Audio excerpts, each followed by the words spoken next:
and the different things I'm going to do each step as I go along the way with it till I get the finished product that I like.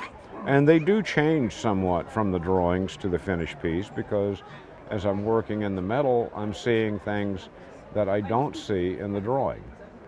And it's evolving even further until it becomes the finished piece. Because I'm also, in the drawing, I'm working on a flat one-dimensional object to get an idea. When I'm doing the model, I've got to make a three-dimensional object that I can make a mold of and successfully reproduce. So there's a lot of steps involved. Well, anyway, that's how that's all done. She said she wanted this one. Now, there is rumor, I know I have a piece that we talked about yesterday that is reminiscent of a Star of David. There's a rumor that you put different meanings into your pieces, kind of hidden. Not actually. Never done intentional. Sometimes they get pointed out to me afterwards. Sometimes I realize them. I had one that I did a number of years ago that was two dragons that were intertwined. And I'm sitting there working on the original model, and we called it our water dragon. My daughter walks in and goes, "You see the third dragon?" And I go, "Third dragon?" "Yeah, there's a third dragon." And I'm going, "What do you mean there's a third dragon?" And I started looking at it, and the two dragons that were intertwined to form the piece, and I don't have one here to show you because it's retired now, with their wings and everything about them, formed a mask that literally became the face of a third dragon. And if you looked at it, you would see it. So no, it's not a deliberate thing. It's totally by accident most of the time, and people go, "Well, did you see that? You've got the goddess in this, or you've got this and that." And yeah, I point it out to people when I'm showing my product, but no, I don't do it deliberately. It's not ever meant as something subliminal to say your piece looks like a Star of David, or your piece looks like a goddess. It's just one of those things that occurs sometimes in some pieces, not all of them, but it's there. It's part of the imagination. I don't know. Could you show us the Earth Goddess piece that you showed me yesterday? Oh yeah, Lou, bring me that whole group of pieces. There is a traditional goddess figure that goes back to Neolithic times, and you see it a lot. And this is the piece that I was showing you yesterday that I said, look carefully and you can see the goddess. Well, it was meant to be the scroll work and the form to do it. And when I put it all together, I'm looking at it and turn it upside down, and there's the goddess figure in it. It was never intended to be there, but it occurred. And what I did, the goddess traditional is a harvest goddess or a fertility goddess. It goes back to, like I said, Neolithic cave carvings. And it's the arms uplifted, the head, the female form, you see that in a lot of the pagan carvings and things like that. So, no, I'm not trying to say this is a pagan piece. I'm just saying somehow I do this sometimes in my forms. So I decided, okay, this will also make a nice heart. So we took it apart and reversed it and made it into a heart. And there's the goddess figure in the heart. You can find the things like yourself you found, even though the piece that you bought is really a heart and a trinity put together, you saw a modified Star of David in it. It was never intended to be a modified Star of David, but it happens. I really don't know how to say it. It's not a deliberate act on my part. It's just one of those things that occurs. It's kind of interesting sometimes because, well, you can really see her from the back. There's her head, there's her arms, and that's the form. Can you hold that up for me one more time? Sorry. I had to readjust my focus. So where is it? Huh? Where can you show Okay, it? the head, the arms upstretched, and the lower form of the body. If you look, you'll see this carving in a lot of places. Usually the arms are down though, but in this case they're uplifted.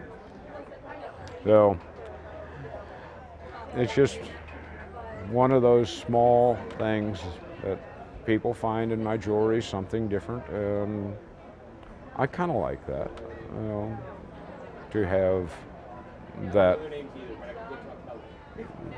feel about my pieces. And then you've got an interesting piece in a frame over there. Can you explain what that is? You can go get that if you want to. Oh, up there on the wall? Yeah. Well, all right. The gentleman that you see in the wood carving above it is, yeah, come on in. When I started doing the Renaissance Festival, this was King Henry, Bill Huddle. He passed away in '02, and he and I became fairly good friends. I used to do the Florida Renaissance Festival, which he also played the king at.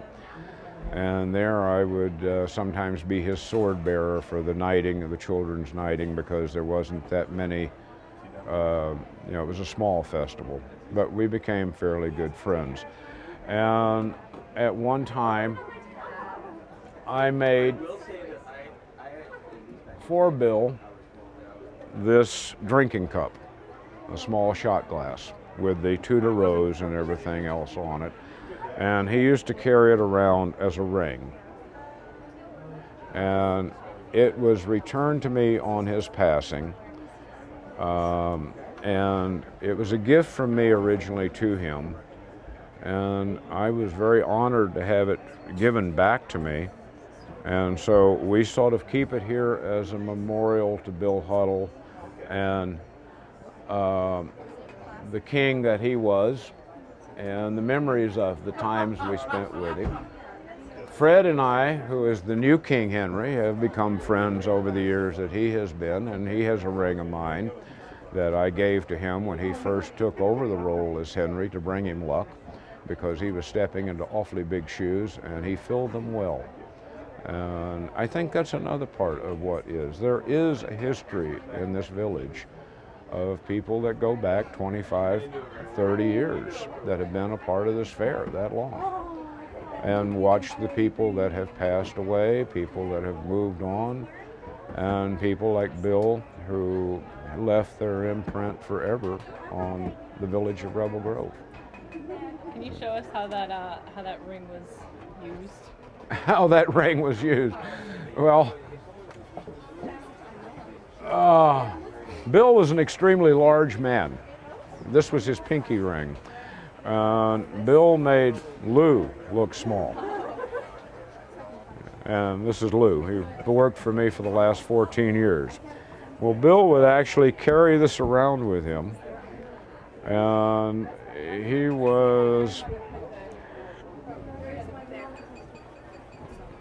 his shot glass, or drinking cup, as you would say.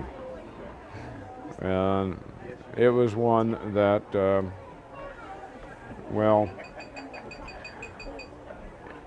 you know, at times Bill would be offered a shot of whiskey or some other libation, and usually after hours, but this was something that I made for him after the Florida Renaissance Festival, where he actually befriended me in a situation where my tent basically got blown down by a gale, and he helped me put everything back together. So this is something I did make for him many, many years ago, and it is now a memorial to Bill, King Henry, because Fred is now King Henry, so he will always be Bill.